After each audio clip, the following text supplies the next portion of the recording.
welcome to the part 14 of our tutorial, and for this video let's open the part 14 render process.max. Previously in part 13 we just set up camera lights and global illumination so that we can be able to render this scene in this video. Okay, so I'm going to show you the rendered images that I already saved in my folder.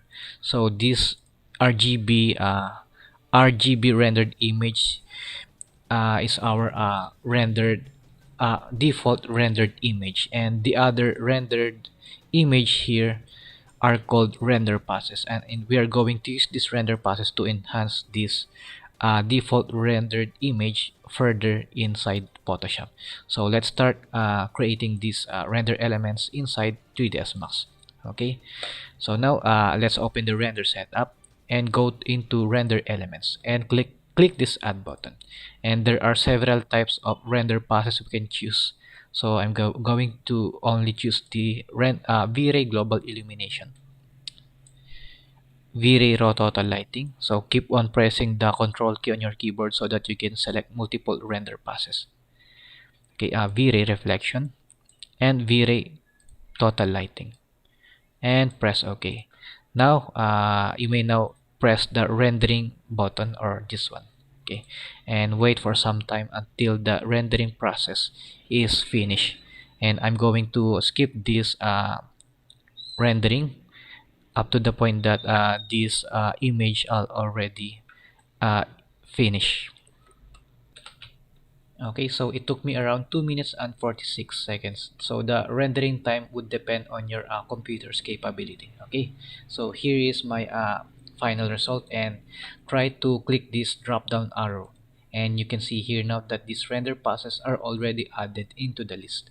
Okay, so the default rendered image called RGB color, and I'm going to show you the other render passes: the global illumination, V-Ray raw total lighting, reflection, and total lighting. Okay, so there are other two here, alpha and lens effect, so we are not going to use that. Okay, so we have to simultaneously save all of these render elements. Okay, so instead of clicking this save image, I want to click this save all images channel and browse for the folder where you want to save these render passes. Okay, under render pass folder, give it some name one, and choose PNG file format and click save, and make sure that the alpha channel is checked and press OK. So I am going to cancel this one as I already have these images saved in my folder. And don't worry, I will include these images into your download link into your exercise file so that you can skip the rendering process inside 3ds Max. So let's import these images inside Photoshop. Okay, open your Photoshop, and here in file, go into scripts and load files into stock, and browse for that images, and select all of these images and press OK and OK, and it will going to pile all of these images into a single Photoshop canvas.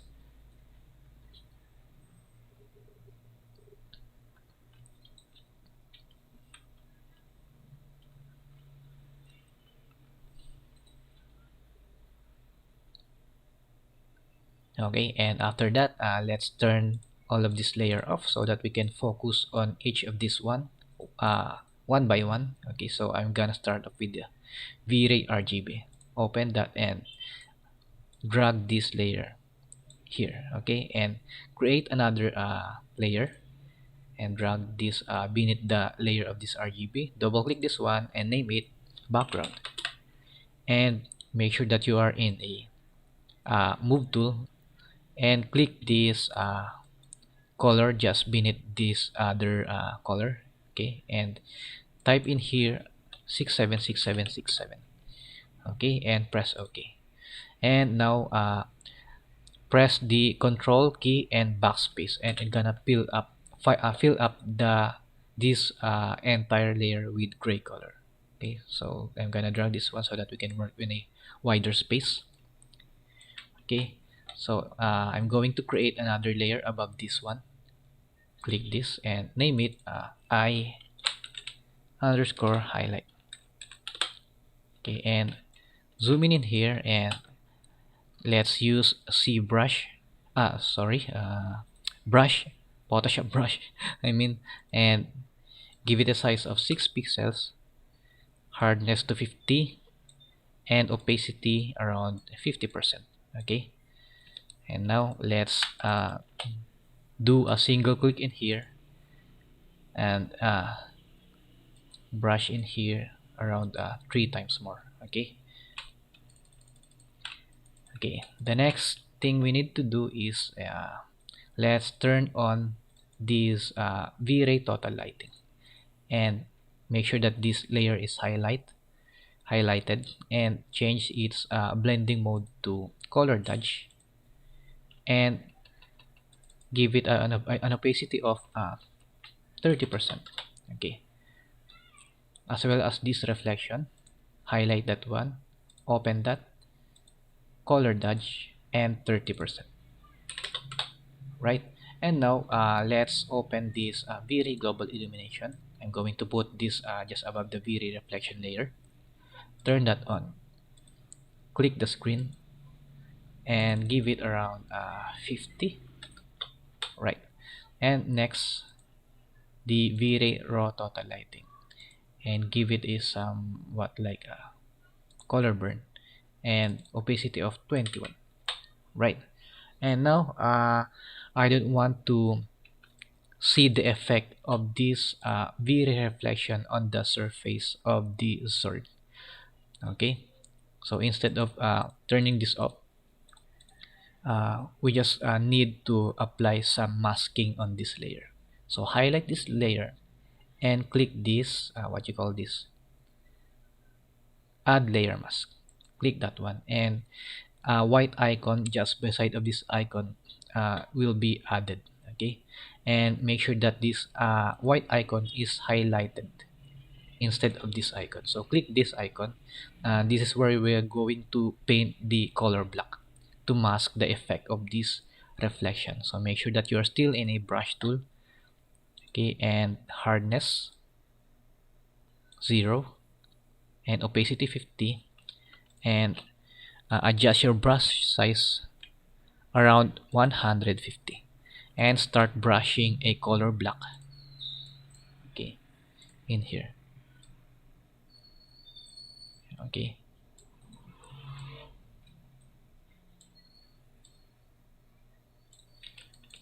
okay, the next thing we need to do is we should apply a masking as well in the V-Ray total lighting. Okay, and lessen the effect of this layer at this area and some other parts of these images. Okay, so highlight that, click this add layer mask, and start painting in here. Okay, so let me undo that one and reduce the opacity around 20 so that we can paint gradually.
Okay, and now we are done editing this render process. So I'm gonna group this one, click the V-Ray total lighting, and hold the shift key on your keyboard and click the other one, and it's gonna instantly select all of these layers. and press Control G on your keyboard. Control letter G. And you're gonna put all of this layer inside a single folder. Double click this folder and name it render passes. Passes. Right? And now at the top of this folder, uh, we are now ready to apply some adjustment layers in here. So click this icon and choose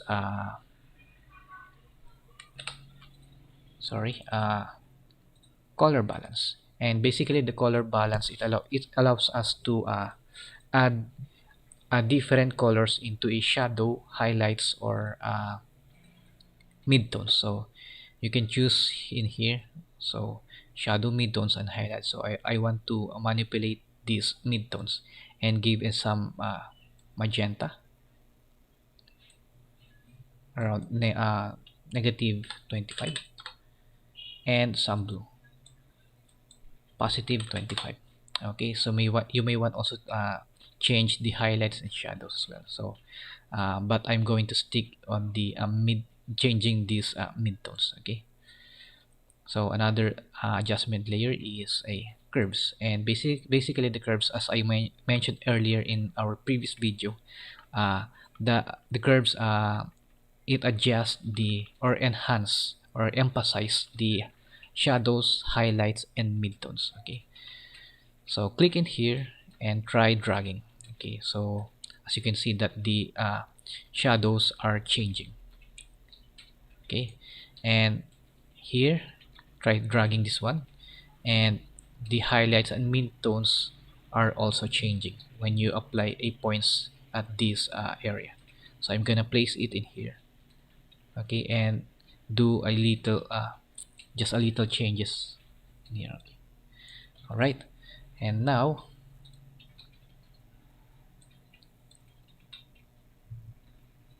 okay, so let's try turning this on and off. Okay, and this one. All right, and now you can see here now that this two adjustment layer has also a masking on it. So I don't want to see this the effect of this color balance at some areas of our image. So highlight this masking tool and make sure that you are still in a brush tool, and the opacity should be around 50, and try brushing a color block into this icon. Okay,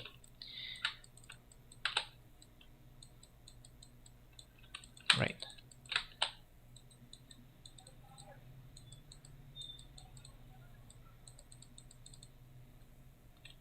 So you have to sometimes change the sizes of your brush.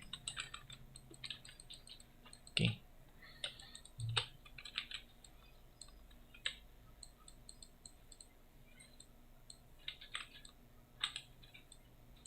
right.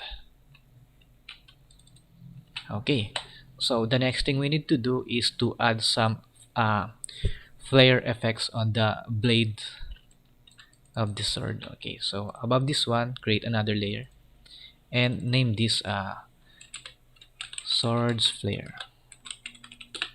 And of course we are going to fill this up with black color. So change this color just beneath the white, click that one and choose black color and press OK.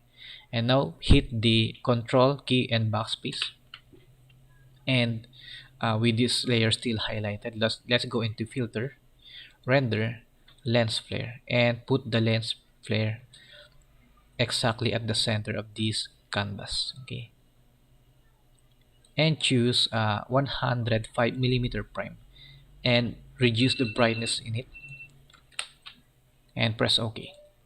And now let's change the blending mode of this layer into screen. Right, and now press the control letter T on your keyboard and it will allow us to scale this layer. So hold the alt button and try scaling this at the side, and click and drag in here so that we can be able to rotate this layer and place over the blade where do you want to add some flare effect. Okay, and press enter. Okay, so the next thing we need to do is highlight this layer and hold the shift on your keyboard and click the other layer in here, and it will instantly select all of this layer. And again, we are going to group this in a single folder. Press Ctrl letter G, double click that one and name it Mulan, and press enter. Right, and now let's expand this folder. Hold the control key and select click this icon, and it's going to select the pixels of this layer. And with this folder highlighted and these pixels selected, let's add masking, and it's gonna mask the surroundings of this folder and retain the original color of our background layer. Okay, so that's it, and in the next video we're going to add some background in it. So we are going to demonstrate how to digital paint these skies, clouds, and photo manipulate some background, rocks, and mountains. Okay, so that's it, and see you in the next video.